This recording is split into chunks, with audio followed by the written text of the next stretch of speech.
नगरमध्ये शिरसाट यांनी आरोप केलेल्या प्रकरणातील आरोपीचा एन्काउंटर, दरोड्यातील आरोपींना पोलिसांमधील काही जणांचं सहकार्य, संजय शिरसाट यांचा आरोप।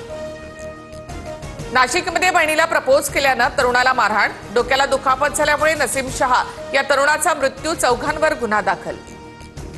राज्यामध्ये पुढील 3 दिवस मुसळधार पावसाचा इशारा, मुंबई, रायगड, कोल्हापूर, पुणे, साताऱ्याला रेड अलर्ट, तर सिंधुदुर्ग, अहिल्यानगर, सांगली, सोलापूरसह बीड, लातूर, धाराशिवला ऑरेंज अलर्ट।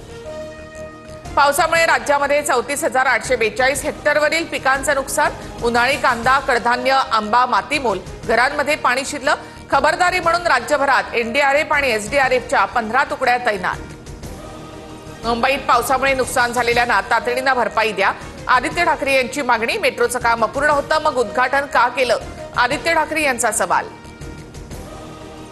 लातूरच्या अहमदपूर तालुका आणि गोताळा गावावर शोककळा, भुईमुगाच्या शेंगा काढणीसाठी गेलेल्या शेतकरी आणि मजुरांवर वीज कोसळली, दोघांचा मृत्यू तर 6 जण जखमी। पुण्याच्या